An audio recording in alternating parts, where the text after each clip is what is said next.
Hey guys, it's Josh and Lefty. What's up? Welcome to In the Loop, our podcast where we keep you in the loop with what's going on in our world and what's going on musically and with our community building that we're a part of now with everything that's happening. Working hard. Oh yeah.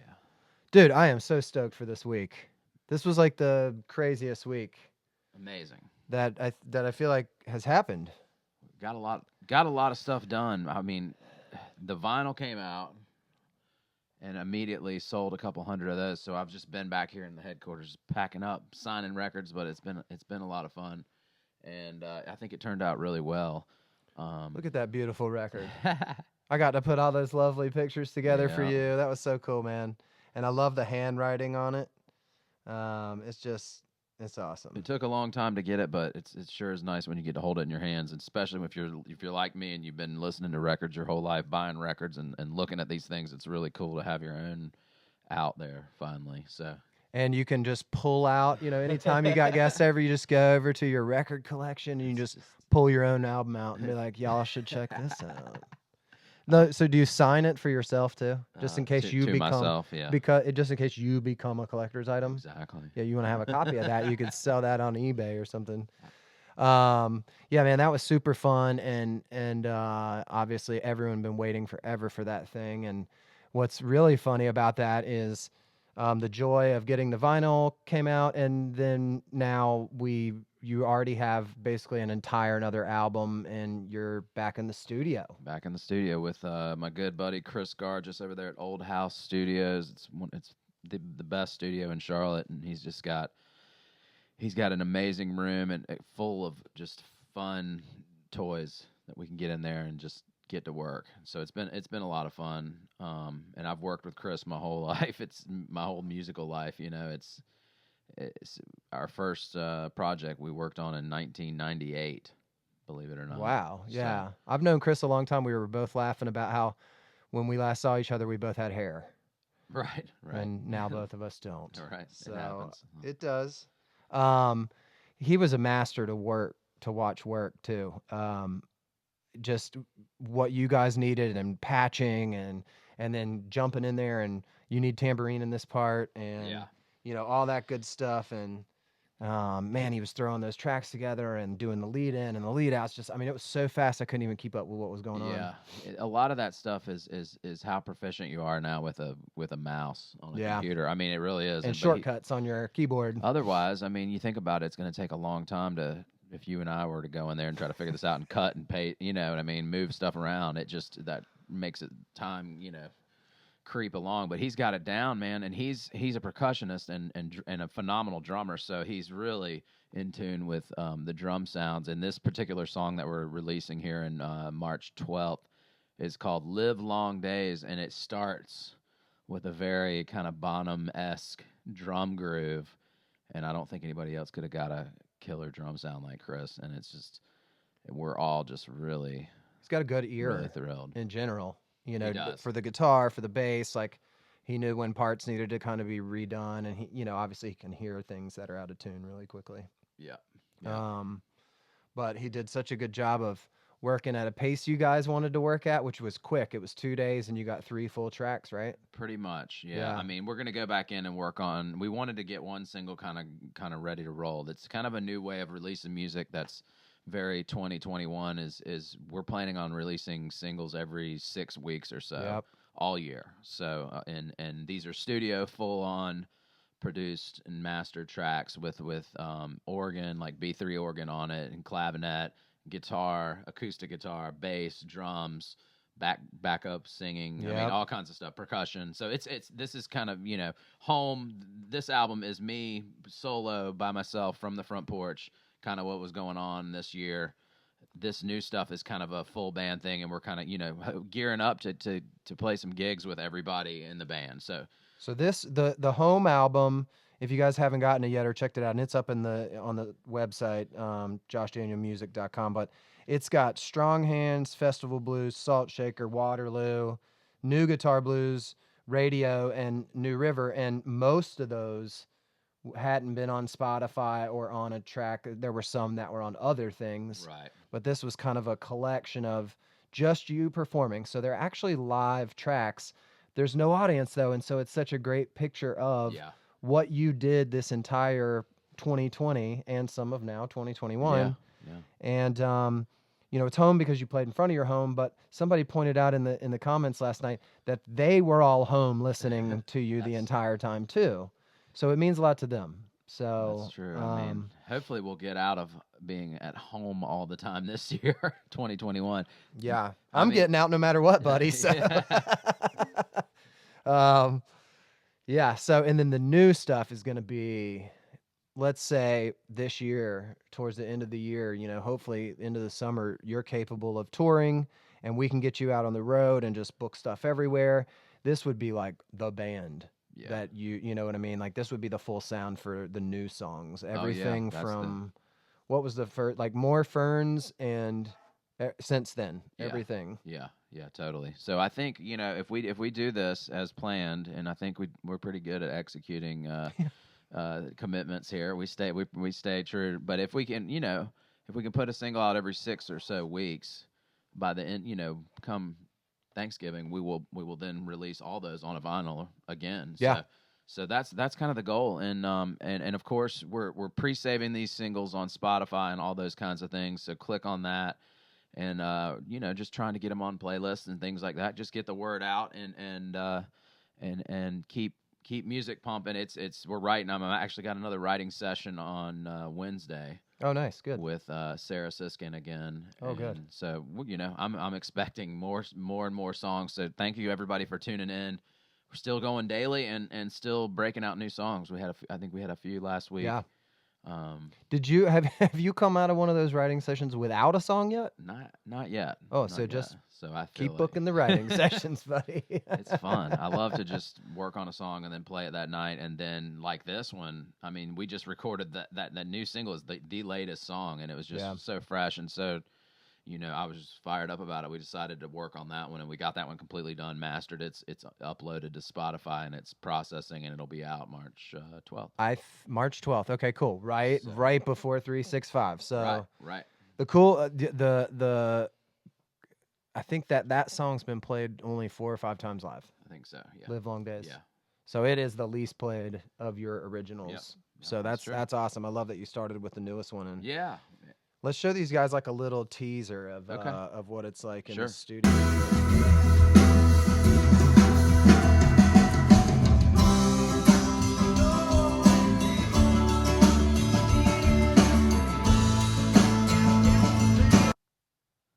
There we go. So awesome. Chris's head. Just popping around. I got a really funny video I think we're going to do on Reels. What it really looks like and feels like when you're in the studio, because we were laughing that everyone sees these super cool pictures of like, you know, here you are in the booth and everyone's out there and stuff. But really what it sounds like is like a guitar tuning and like one drum beat over and over and over again. Yeah. And someone going, oh, hold it right there. Got to start again. All right, go. You know? Yeah. It takes you all day to get one little thing done. Yeah. I mean, if you look at it that way, you know, it's a bunch of little things put together to sound like a big thing, but it's a blast. I had a great time, and I was really happy with the progress we were able to make. And it was just, again, you know, I love talking to folks like Greg, and like we're going to talk to today, and other people that are in the studio.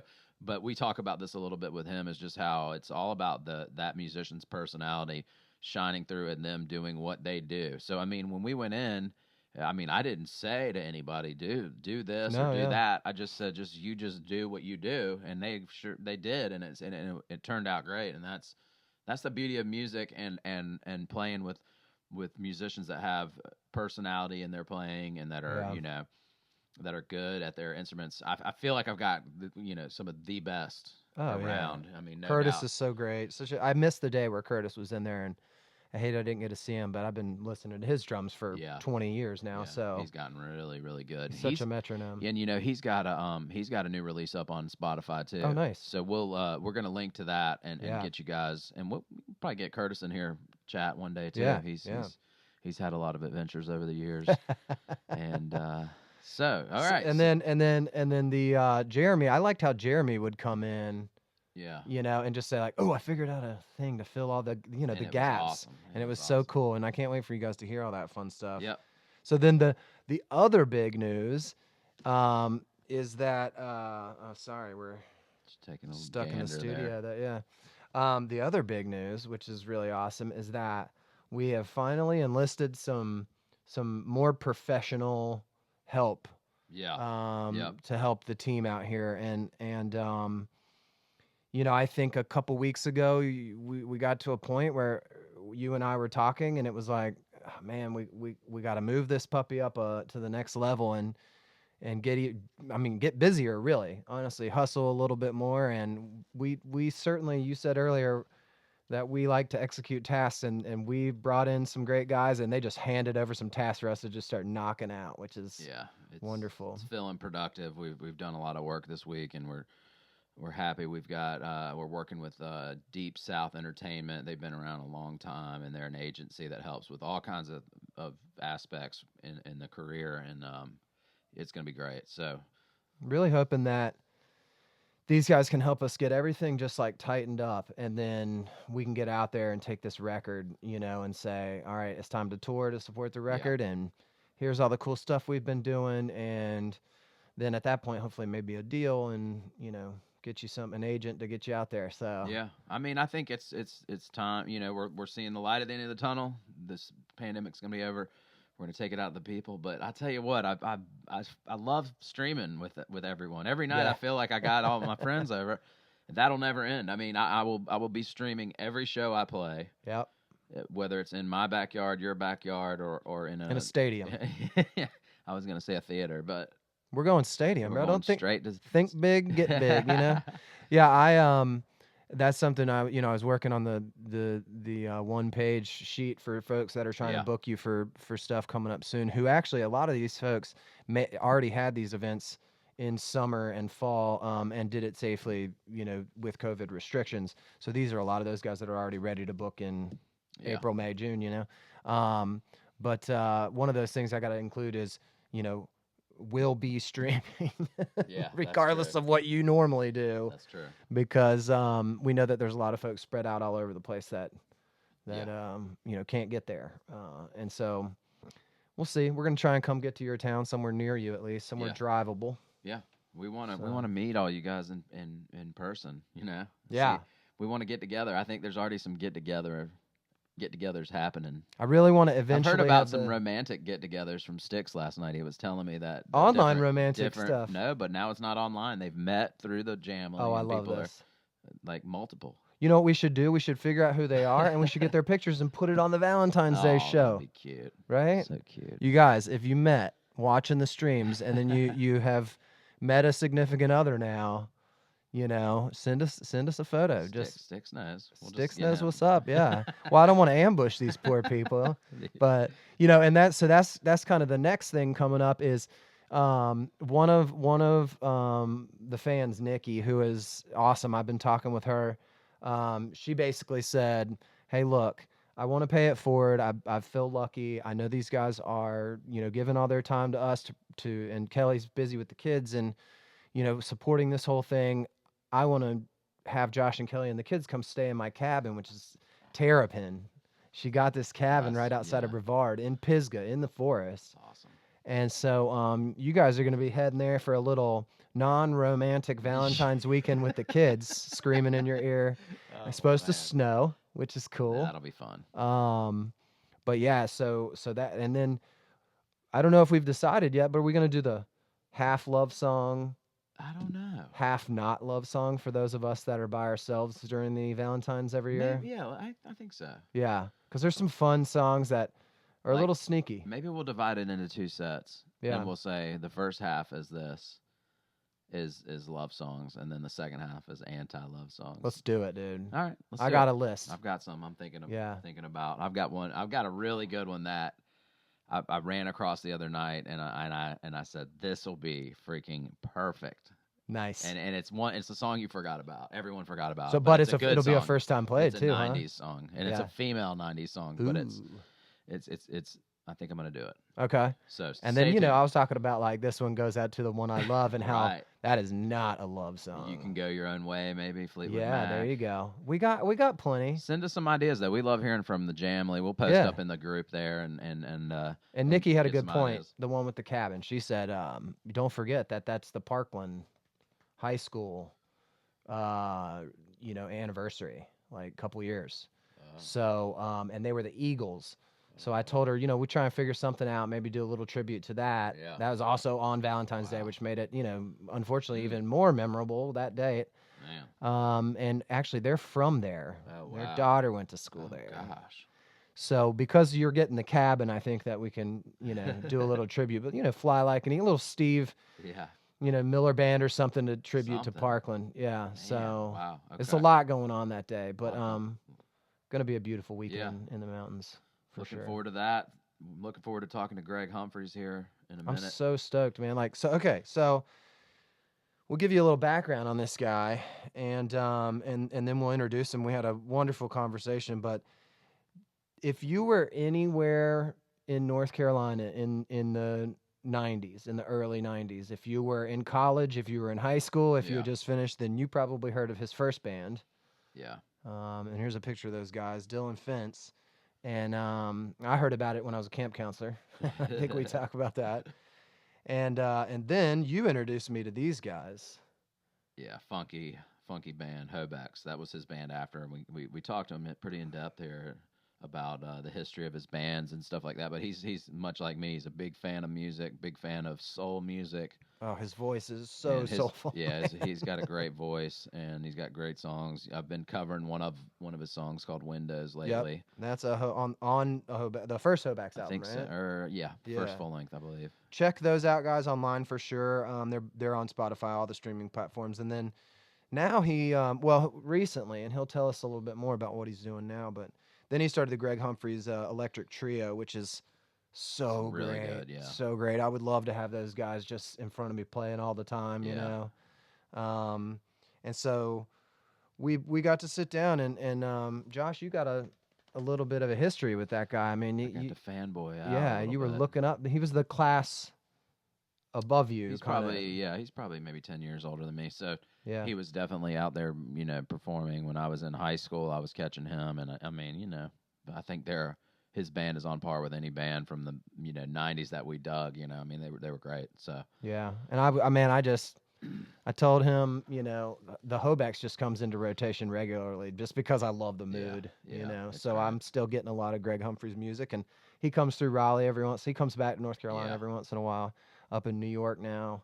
So if you guys want to learn some more about this guy, I definitely suggest going and listening to that music. Yeah, and we'll link you guys over there on the YouTube page where we upload the video to this. But thank you for listening to our podcast. We're gearing up for a 21 with a lot of cool guests, and we're gonna keep these things rolling every 6 weeks or so as well, or maybe even sooner than that. We're doing every 3 weeks right now. I think we're gonna do once a month so we can. We're doing as much as we can. Yeah, we're doing a lot, and it's been fun, and we appreciate the support, guys. Make sure you subscribe to the podcast on whatever platform you're on. I mean, I feel like Spotify. They're on everything. Yeah, Spotify is probably the most helpful for us to get our stuff out there. So you can always watch us on YouTube if you just want to see our ugly faces too. If you need the visual.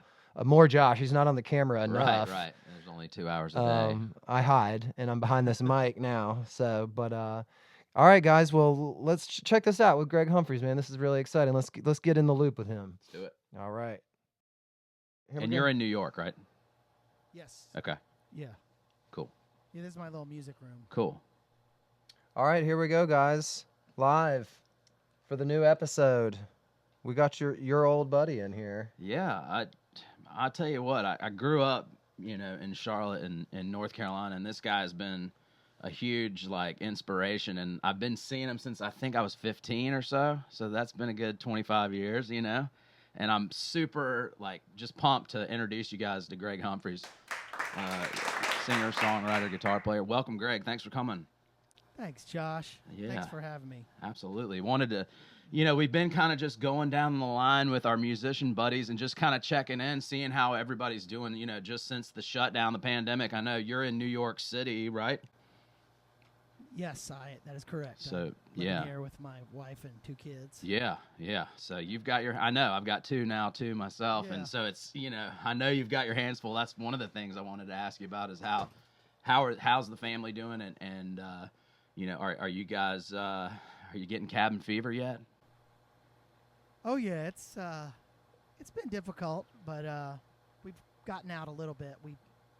We left town this past summer and went upstate. Good. And, did some camping and just got out in nature and shook off the city and the quarantine a little bit. But Good. And then our son's been back in school this fall, so that's been nice And how old are they? for him and for us. How old are the 2 of them? My son Jim is he just turned 7. And Wow. my daughter Maya is 1.5. Man, I'll tell you, I mean, it is a challenge to have those kids around nonstop now. It's like, it's a different world. Yeah. Have you been able to, I know I've seen you stream a few times here, on Facebook and stuff. Are you keeping busy in that aspect? Yeah, I started out at the beginning of the quarantine kind of going full force with it, and I just felt like there were some technological hurdles I was Sure. Yeah. not really clearing. So I gave it a break, and then we left for the summer. And this past fall, I didn't perform online as much, and I spent most of my time just trying to get my gear and my game up to speed. And Yeah. lately, I did one this past weekend, and I thought it sounded really good. I Cool. was happy with it. Yeah. Yeah, sound. that's kind of been one of the challenges, and one of the things I've been, since day one, actually before day Yeah. one, was working on was the sound and everything. And even just today with the podcast, Yeah. we're like plugging things in and trying it out. Sure. But things have come a long way. I think we're fortunate, even though we're in a pandemic, that we're in an era now that we can, we can at least talk to each other like this. I mean, I feel like watching what you've done. I guess I had been following you when you were doing your webcast from this or that gig. Yeah. So I feel like when it hit, you were kind of already up to speed. You had your stuff together. Yeah. And you were really able to step in and take advantage. Yeah, I've been going every single day. It's pretty nuts. It's incredible. I'm about Yeah, coming it's up on amazing. a year here. But digging. It's been fun digging through these song catalogs, and that was one of the things I wanted to just chat with you about. Is just, and I feel like a kindred spirit with you because we're just like, we love soul music but we love rock and roll too, and bluegrass as well, and Yeah. reggae. I mean, it's like, to me, good music is good music, and it's been fun for me just to explore all these other songs. And somebody said, you need to play a Hobex tune. I was like, that's a great idea. And I, got the old-fashioned way, I tried to look up the tab, but I didn't find it. So I just, I had to do my own little tab. Yeah, Probably not playing you it nailed right, it. but Yeah.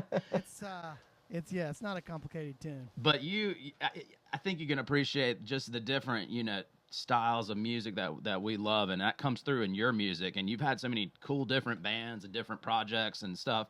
What's the flavor right now? What are you exploring musically?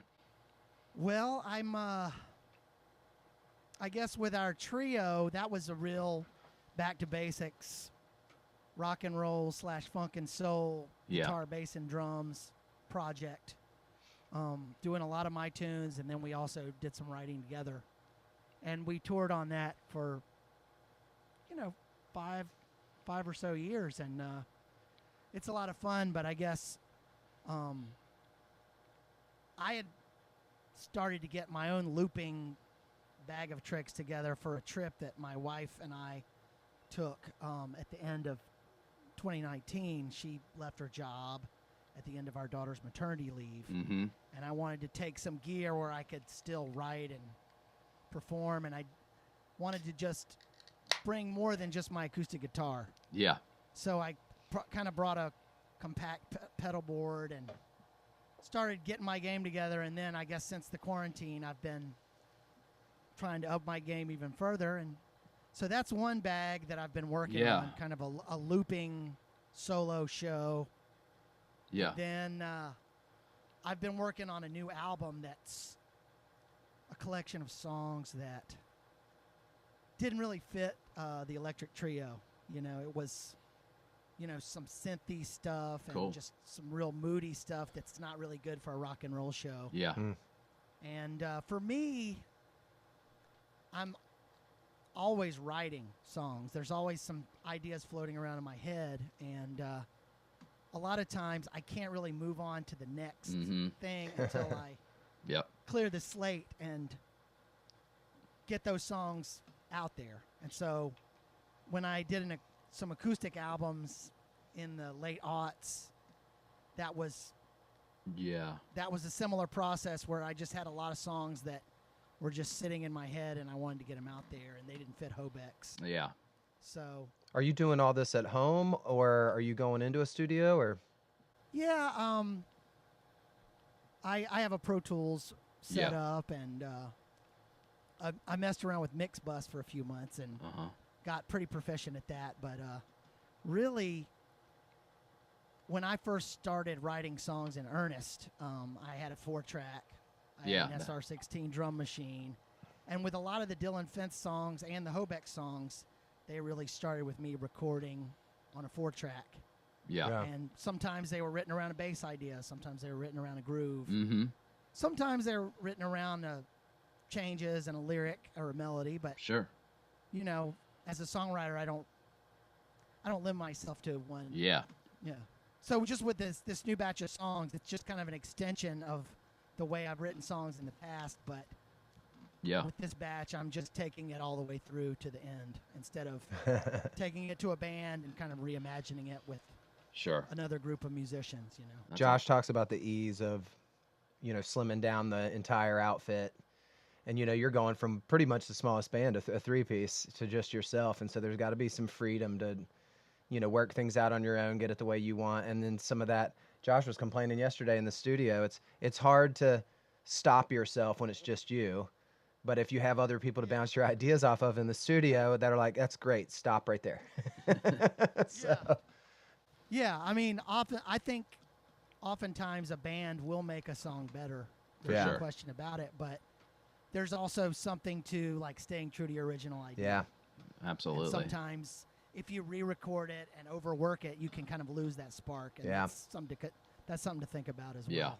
Yeah. And you mentioned Dillon Fence. I think, you know, that's where I got to North Carolina so I was a camp counselor at Camp Thunderbird outside of Charlotte. Shout out to those folks. Of course. And the other counselors would leave camp on their night off to go see you guys play and come back, you know, with talking about it, with what they bought and all that stuff. So that was my first introduction. I'm from Alabama, so, you know, I got exposed to you pretty early. But tell us, you know, for the folks who are diehard, who were talking about it so excitedly last night, you know, just tell us about Dillon Fence Project and who all was in that and the years. And Dillon Fence formed when I was in college. I met the other guitar player, Ken Alphin. We were actually in the same fraternity, and we both were really into music. And he was DJ at WXYC on campus. And,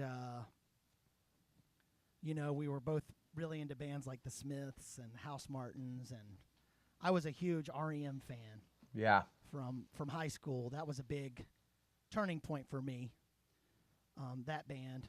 And also Let's Active in the DBs, because they were from Winston-Salem, where I grew up. And so my friend Phil Morrison was my hip friend who knew all the cool new bands, and he turned me on to Let's Active in the DBs, and he booked them at R.J. Reynolds High School, where I went to high school. Nice. And the bass player for Dillon Fence is a guy named Chris Good, and he and I went to high school together at RJR. And so when we were in high school, you know, all the bands were cover bands, and then we saw these guys they were living in New York City, and they were making records, and they were from Winston-Salem. Yeah. And they came to play at our high school, you know, and so we saw Let's Active, we saw the DBs. We had like Mitch Easter and Don Dixon sightings at Burger King. You know, they're producing REM's second album. You know, that's awesome. It was very exciting for us. Sure. And so we started working original songs into our, Beatles and Who and Cool. 3-chord rockers that high schoolers can grab a hold of and butcher. And, also the current stuff that was grabbing us, like U2, The Police, REM. I think we covered pretty much the whole U2 Under a Blood Red Sky. That's awesome. The Live at Red Rocks. Sure. Yeah. I mean, that was killer. We just ruined that album. We were terrible at that, but we tried. And so was that a big motivator for you to head to New York? Was that like you remembered? No, New York was so much later in my life. Yeah. That's actually, it's almost like a different story. Yeah. I mean, it really is. Yeah. But so basically, Chris and I had gotten the bug in high school, and then I met Kent at UNC. And so Kent and I started playing together, and I brought Chris in because he was going to Wake Forest up the road. And our first drummer was Brooke Pitts, another friend of ours. And so we started writing, recording. And with the Dillon Fence, the idea was always that we were going to try to be like an original project. Mm-hmm. And so we did a demo tape at a studio called Turtle Tapes in Winston-Salem, which eventually Doug Williams took over, and it's the same room where the Avett Brothers made their first album. Yeah. Oh, nice. I learned years later. There's my little daughter trying to get in. Hi. I haven't even. Man, it's Bring her in. Well, we got her. we usually have kids popping in here too. Yeah, so we started playing, frat parties, on campus stuff. Because Chris went to Wake, we would also play at Wake Forest. Sure. And we were the quintessential college rock band. Oh, yeah. And what? Because we were influenced by a lot of the bands that kind of defined what that sound was. Sure. Like REM or the Smiths. Mm-hmm. And we were in college. Yeah. So that's cool, man. We started building. Yeah, it was. We started building up an audience, and then when we made our first record, that's when things really started to. Yeah. And then catch on. And then you signed, but then you guys signed with a major at some point. What was that? The second, third album? Well, with Dillon Fence, what happened is we did a deal with a local label called Mammoth Records. Right. Yeah. Mm-hmm. Mammoth was started by the guys who managed the Connells and a guy who managed the Pressure Boys, which were both, the big acts in town when we were coming on the scene. Yeah. And the guys at Mammoth could see we were doing good numbers and we were trying to make things happen. I actually did an internship with Mammoth. Started to learn about the record business, and they signed us. We hooked up with a local manager, Trilby Berger, a woman who had worked at Record Bar and understood the retail business. And we met her through a guy named Bob Davis, who's a really very experienced roadie at this point. He's like tour managed all the big acts. I think he was last on the road with Drake. Oh, wow. Yeah, he's done it all. How many days a year were you guys out touring with Dillon Fence? Well, once we signed with Mammoth, we were doing like 200, 250 days a year. Hitting it hard, And that's why everyone knew who you were. Yeah, I mean, we played every room in the Southeast at least 10 times, Were you going to Tuscaloosa at all? Of course. Oh, yeah. I'm assuming I caught you there a couple times. Yeah, we played with Beanland. Oh, yeah. Remember them? Yep. Yeah. Oh, yeah. Who was it? That was the drummer from... the keyboard player. JoJo from Panic. Panic was in that band, I guess, originally. At some point. He jumped up to a bigger gig. What's turned into a bigger gig. That's another thing that we often talk about is all these great bands that were just as good as these other bands that, here 30 years later, Widespread Panic still touring, you're still making music. I mean, it's like, and a lot of people aren't, and I think it's really cool to see, things evolve. And I think what I think is the coolest thing about you is just like Dillon Fence is a different band than Hobex, you know. Very. Yeah. And you've changed it up, and in your other stuff. Yeah. I mean, even the stuff you're doing with the bluegrass guys too. I mean, I love Thanks. that, man. I'm a big fan, you know. And I remember catching you like. I remember one of the coolest ones that sticks out in my head for whatever reason is like before you had Hobex, like you were doing some acoustic stuff, and I remember seeing you opening up for Jolene, and you were playing acoustic, and I was like, "What is this?" And it was really cool stuff, really soulful, and you know. But I mean, my roots are acoustic guitar. My dad was an acoustic guitar player and singer, and he used to learn all of his favorite songs. Oh, that's cool. He was really into the Texas singer-songwriter scene. Sure. So that was where I really got the music bug. Is from him. That's cool. Yeah. How your kids playing music yet? Are they? I've got them on the instruments. Yeah, I've got a ukulele and to a piano, and that's cool. It's cool to see that evolve. you know, the one that my son really likes is the auto harp. Oh yeah, nice. You know, 'cause just press a button. Right, the chord that actually sounds pretty good too. Yeah. It's more than the other stuff they play a lot of times. But man, I'll tell you, I'm excited that you're still making music, man. I mean, you've written tons and tons of songs. I'm a big fan. I just want, you know, all the folks that are getting to know me, I want to introduce them to my roots, and just the way you were speaking about, you know. Mitch and those guys is the way I feel about you guys, you know, because I'm a little bit younger than you, and so when I was in high school, you were already on, you know, that was probably living room scene era, which was I love that CD. I mean, Thanks. And I thought, you know, I'm proud of that one. That's definitely our most rocking. It's really good. I mean, I played it the other day. I pulled it up. It's still, to me, it still sounds fresh. I mean, it doesn't, you know. I mean, it's like some things from the 90s kind of have a 90s thing about them. I mean, you know, but I feel like that is still just, it still sounds fresh. And I think those songs are like, you know, songs that hold up, just like any of these songs we talk about with, you know, that are older than us are still great to play. And I think that's a real kind of mark of a good song. And I think you got a bunch of them. And, you know, I want to make sure that people check you out, you know. We call them the Jamly, the people that have been following me, and they're big music. I mean, they watch me every single day, and they like to support incredible. friends. I mean, yeah. So I've watched a few with them. There's a lot of love going on there. Yeah, there is, and so I still get Maybe It's Me still comes up on my top end of the year songs still.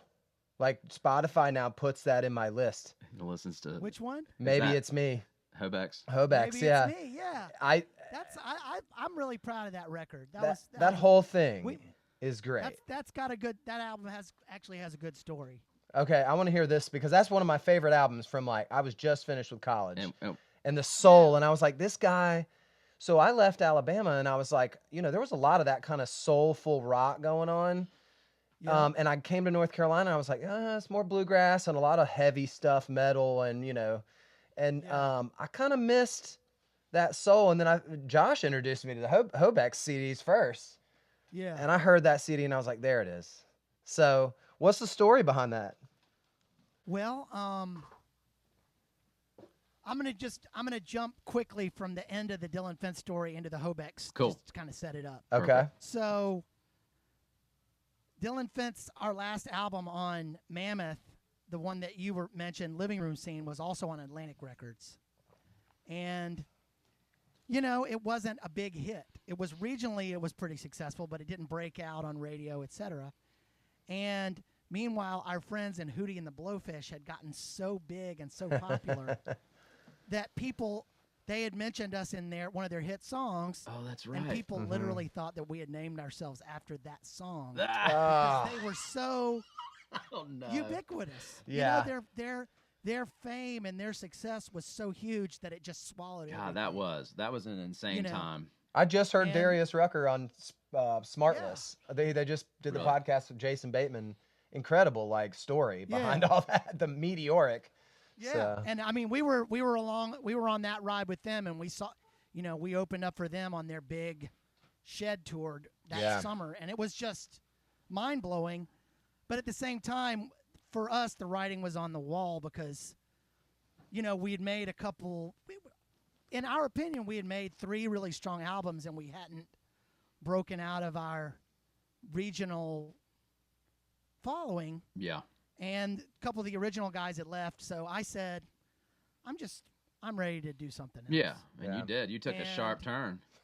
Yeah, and honestly, for me, when you're in it and you're doing it, sometimes what you're doing becomes a grind. Yeah. And for me, I found release in listening to Curtis Mayfield, Marvin Gaye, Al Green. That was the stuff I was listening to for fun. And so I ended up writing stuff like that.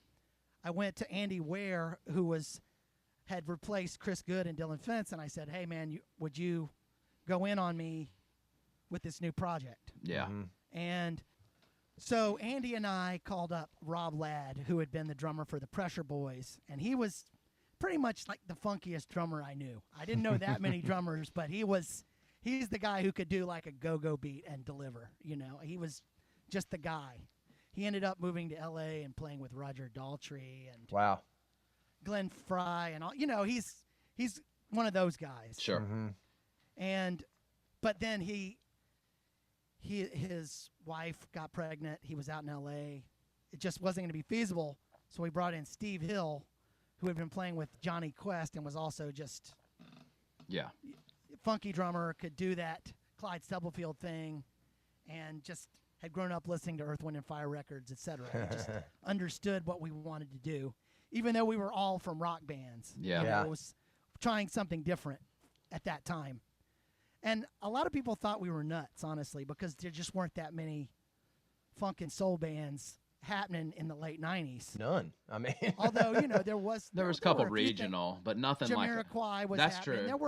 There were a few, but it's just in terms of like what we had previously been doing and what we decided to do, people were thinking, that's strange. I thought it was cool. But we ended up getting a deal with London Records. Nice. And we had some singles on deck, including Windows, which I had written with a friend of mine, Jim Smith. And to me, it's one of the few songs that's still in the set list. It's just got a good feeling. Great song, man. It's a happy song, and it's a song about friends. And, I love it. But you guys were like 7 years before like Daptone and all that came out. I mean, you beat them. As far as luck and timing, we were a little ahead of the curve as far as like when funk and soul music really it definitely had a resurgence by a bigger audience. We have Windows on deck to be our second single, and there's a big merger / acquisition, and they get bought and we get dropped. And one of the things that they had asked us to do was expand from a trio to more of a soul review, because the album that they had bought was an album called Back in the 90s. Yeah. That Windows was on. Yeah. And on that album, we were a trio band, but we had brought in horns and we had brought in keys, and we had, kind of filled out the sound to be more of a soul sound more like a soul record. Yeah. And so they gave us some tour support, so we expanded to a bigger band. And so we were like an 8 or 9 piece out on the road, and then we got dropped. Then we got dropped. Hard to make money like that. And so then we were going, what are we going to do? So what we decided to do was we decided to try to make an album on our own and get another record deal, because that's frankly what we had done with our first full length. Okay. The EP was really more cool. of a guitar-based drums record. That was awesome. Thanks. I love and we that actually one. did that. We did that in Charlotte with Mark Williams. That's right. At Reflection. That's right. That was really cool. He's a great engineer. He is. But so maybe it's me started out as just recordings in Robert Sledge's studio. He was in Ben Folds 5 at the time and was riding high, doing some great stuff. Yep. And so we were his guinea pig to get his studio up and running and get it. So he wasn't really charging us, but we could only do it when he was off the road or slow process. So over the course of a year, we did a session here, a session there, but we used all the musicians we had been working with, including a keyboardist named Kai Alexander, who we had met through through DAG. You remember them? Love those guys. DAG, that's right. Yeah. Wow. They And were funky DAG too. They were super funky, Yeah. and DAG had gone away, and so we were lucky That's right. to bring Kai into Hobex, and so he's the keyboardist all over that album. Yeah, it's really good stuff. And then we had 2 different horn sections on that album, and so we made that for virtually nothing, but we didn't know what we were going to do with it. And then I went to Farm Aid, and wow. I had become friends with the guys in North Mississippi All Stars, Yeah. Luther and Cody, Mm-hmm. and I was hanging out with them backstage, and I met their label boss. He was a young guy named David Bartlett, and he had signed them, and they introduced me to him, and I said, well, we've got a cool new album, and we're looking for a place, and he got it. Yeah. You know? And one of the things he did was he said, you know what we did with the North Mississippi All Stars is we started putting them on jam festivals and stuff. Yep.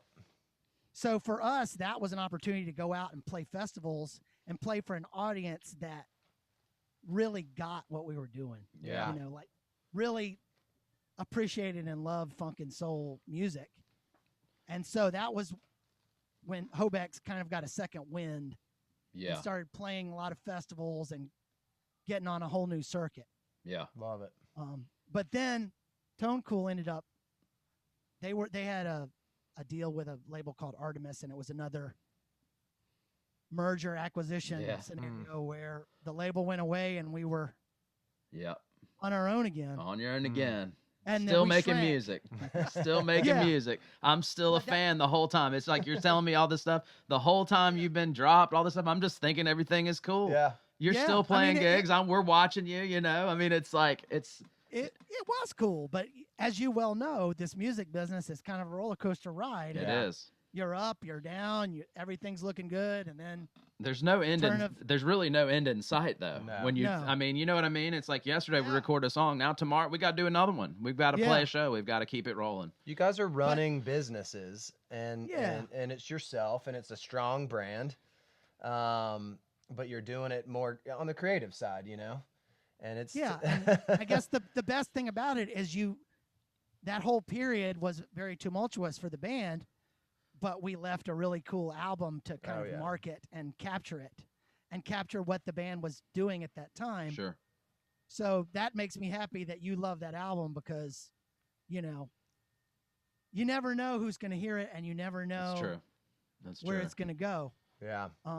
And in fact, after that album, we ended up shrinking back to a 4-piece, and that's when we brought in Russ. Right, and some of my folks will know Russ. He's been kind of in the Brent Midland seat when we do the Dead stuff. He's perfect for the Dead stuff. He plays organ. He's a great guy. We love him to death. Closes those eyes and just goes off. So we're big Russ beating ball fans over here, and my people know him, and so it's always cool. Too.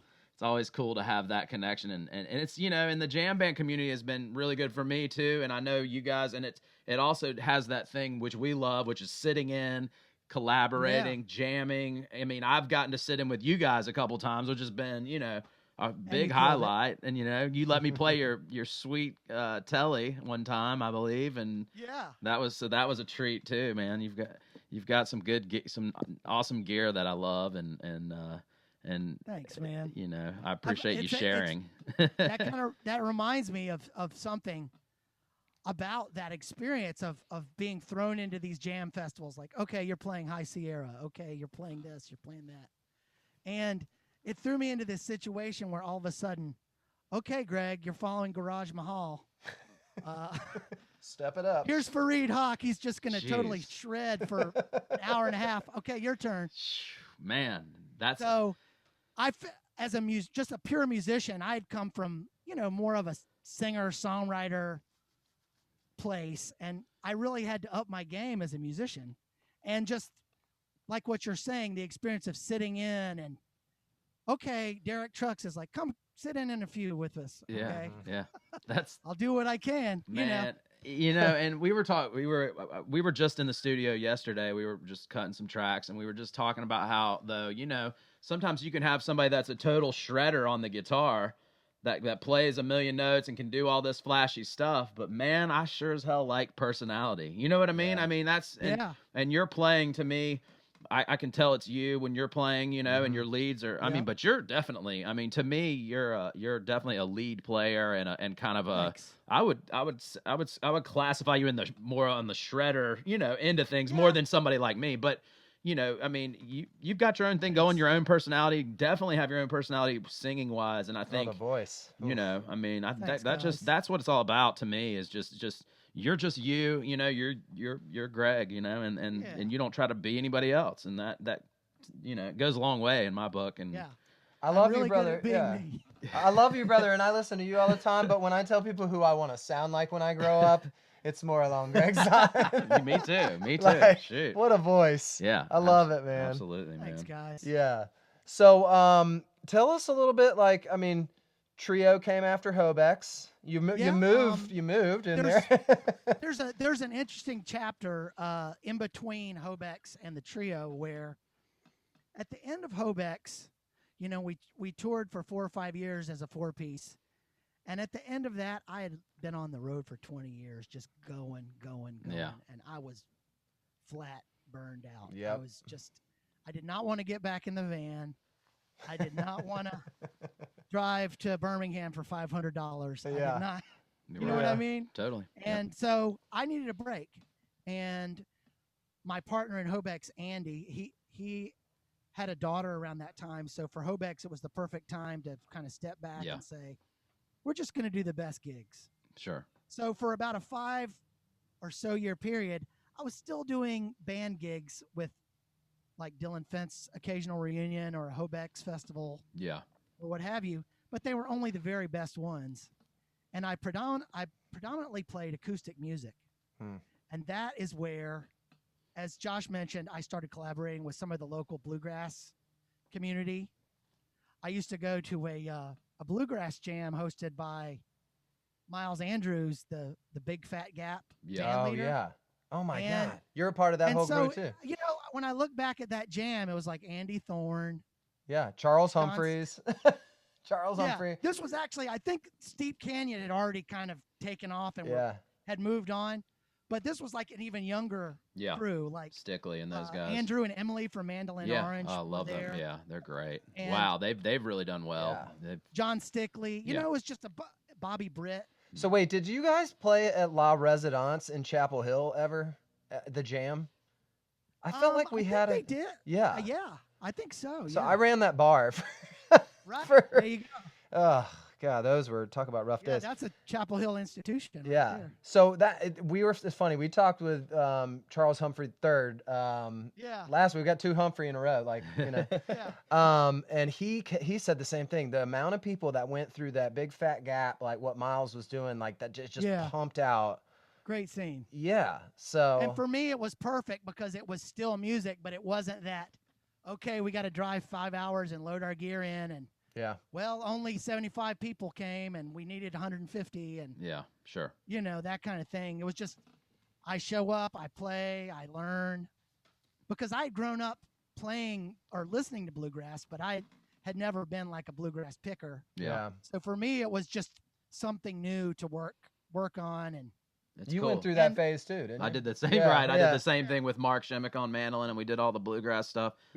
But then of course I rebel against that. Like when we're playing at like a I always did this opposite of whatever. If I'm at a bluegrass festival, I'm playing, you know, a Prince song just to mess with them. And then if I'm at more of a rock thing, I'm doing a bluegrass song. I don't know. I just always wanted to buck the norm, but I did get Billy Strings to play a Prince song with me on stage at a festival. So I mean, you know, and you just got Larry Keel to play Holiday with you too, right? So. How funky is that song "Holiday" though by Madonna? I mean, that's a soulful song. Yeah, that was high school for me. That was right in my wheelhouse. Yeah, I got Larry Keel to play that one with me on stage. That was highlight of the year because that was one of the. Well, you have such a deep bag of tunes. It's incredible. Oh, thanks, man. I've noticed that. It's like it's hard to beat. I love digging into those, you know, other genres and stuff like that, and just, you know, I grew up working at the record store and going through every record and listening to it and checking it out. You know, I mean, it's just I'm a fan, you know. When at, If the end, it- at the end of the day, I love music. You If know? somebody showed me this list of songs that I've been keeping, how many? So it's like 900 plus songs at this point, individual songs. If somebody deep. handed me this, I'd be like, "Is this like a card catalog for a record store? Like, am I supposed to do inventory? How many copies of this do you have? Because it looks like it came from a record store layout. Like, Yeah. if you arrange it by the type of music, it's basically It's got a little bit of everything. yeah." I would say It so. is. It's fun, man. You know, I'm just at the end of the day, I'm a music fan. You know, I love good music, and that's why I love you. I love. Well, I'm happy for you, man. I'm proud. Well, thank you, you. 'cause And it's just a You've journey. really reached. You've really made the whole thing work, and that's impressive to me. It's inspiring. Thank you. Well, I So appreciate that. I'm continuing to try to Well, make some headway and keep it all going It- in spite of it all, because it's sure. It's And it's tough. hard. It's hard. It's hard not to Yeah. be with other musicians and bounce, you know what I mean? Bounce ideas off each other and just jam like we're used to, you know? I want to know what happens when two looping artists play at the same time. I want to see what happens there. That could be cool. I'd be The up loop for off. it. I'd be up for it. You know, this podcast is called In the Loop. So, the Sweet. fact that you're a looper as well just kind of yeah. double I mean, tie. I've seen some people do it well. Josh or one, who else? Keller. Keller. Keller does a great job too. What's the- Keller is he's He's Freaker by the Speaker. Yeah, I mean he's been doing it he's forever. been doing it a long What's time. the famous and- redheaded guy that writes all the pop Oh, hits? yeah. He loops. Yeah, he loops too. Oh, He's yeah. huge. What's Yeah. his name? What's his name? You Brit- can tell I don't listen to pop music very often. Ed Sheeran. Ed Sheeran, yeah. Ed Sheeran, yeah. He loops. And the Yeah, girl. so and it's a thing, and Yeah, I'm it's just my skills are evolving, but You can It's always rehire a new bass player, but when you're a looper, you can't fire anybody in that band. You got to just get better. yeah, It's fun. I mean, I love to Yeah. love to mess with it. I mean, it's kind of just like another instrument, really. I mean, it's just like Yeah. it's a tool that you can use. a tool. and Exactly. you can get grooves out of it though if you work it the right way, you know. And yeah, I've definitely enjoyed checking out your looping too. And that's I guess I mean you didn't loop back in the day. Is that that's a little bit of a newer? it's one of these things where, as far as technology goes, I'm a slow learner, but I'm you persistent. know where the one is though. So, So yeah, I know where the one is. That's and it. I've got the feel. Yeah. And I got a Boomerang 3 maybe Oh yeah. 10, 15 years ago. Yeah. And just slowly over time, I've gotten better at it. Yeah. It's on my pedal board. I went through a period with Hobex where I was like, screw pedals. No and I just had, pedals. like, I a don't- tube, a right. tube screamer or just a tuner. That was it. I love the wah though on that first album. Yeah. I can hear it in my head right now, especially actually, that first yeah, song on there. The sound on that album is it's a really cool, It's cool. like a guitar Leslie Yeah. Oh, yeah. built out of the guts of an old Fender Vibroverb. Nice. Wow. A buddy of mine, Ryan Pickett, who does front of house for My Morning Jacket, Yeah. is he built it initially, and then Andy Ware, my partner in Hobex, rebuilt it, and he's a cabinet maker, so he made just a really cool looking Yeah. Nice. purple cabinet for it. Yeah. But that was awesome.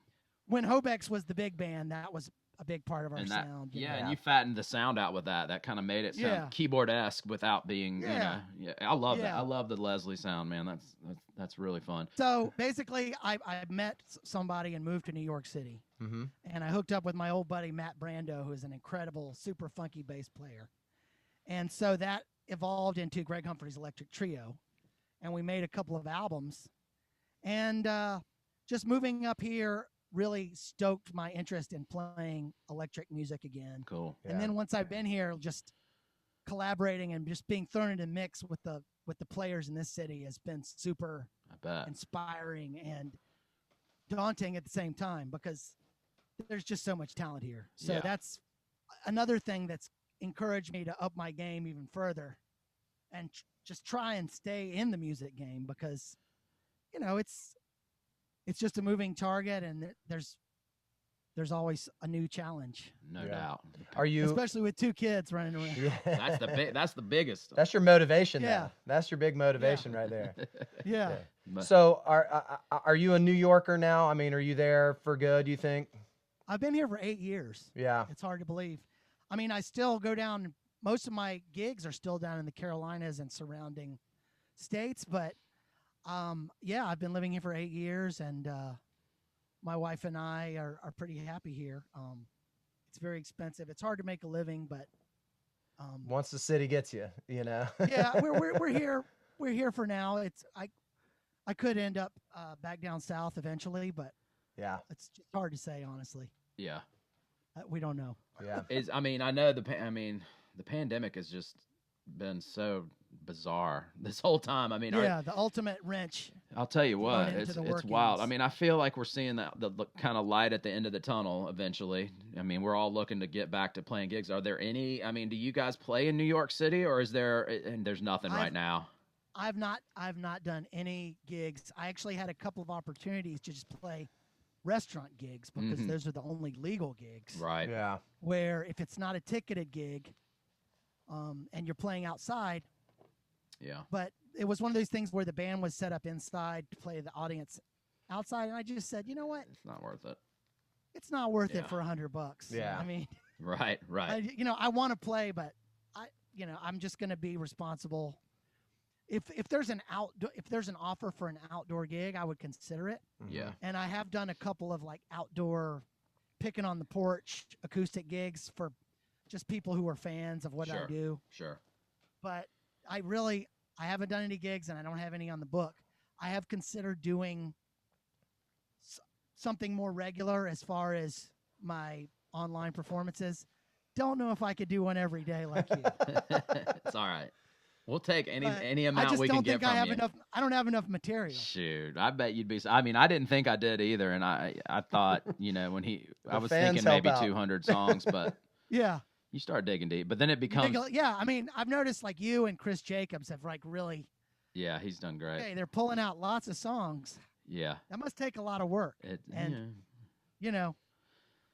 lot of listening. With these two kids, it's like I've had a hard time just getting a set of my own stuff together. Yeah, no, I hear you. Much less learning like 900 songs. So I would say this. But I do have some bags of tricks. I've thought about doing like a country show or. You totally should. You totally. I got an idea. And you're gonna have to wait for it to warm up because I know it is brutally cold down there right now. Y'all keep getting pelted. Oh yeah, we got snow everywhere. What about the rooftop tour? Yeah, that's not a bad idea. Because then you can invite people to go up to their own rooftop who can see you. So you whether or not you're down low or up high, and get the view. It's a good idea. And then you can separate everybody out from you from a building away. Little U2 action. I like this. And then it's a porch. It's a porch tour like Josh is doing, but you don't have porches. You have stoops, but you do have a lot of rooftop. I like this. It's a good idea. Oh, there's one more thing I wanted to mention, guys. Yeah. Sorry. No. I know I've probably run out of time. Oh, you're good. We'll run as long as you want. Okay. I probably have till about 3:25. Okay. I don't even know what time it is. I think we're It's probably like another 10 or 15 minutes. Yeah. But, one of the things I've been working on in the pandemic is revamping my little indie record label. Nice. Because when we started Hobex, we put it out ourselves on a little label called Phrex, Phrex, which was just short for one of my old nicknames that the sex police used to call me, Grumphrex. Oh, gotcha. Yeah. So, and I've had a couple of record deals since that time, but I've always been putting stuff out on Phrex. Yeah. But it's really just been an outlet for these records with the bands. But at this point, with Bandcamp and Spotify, etc., I'm thinking about using it more as an outlet just for a lot of the unheard stuff I've done. You should. Like Hobex demos, Dillon Fence demos. That'd be great. Live stuff, acoustic stuff. Mm-hmm. And so even though I'm not really able to play as many shows as I like, I am going to hopefully start putting more material out this year with that. Awesome. With Phrex. Good. Awesome. And that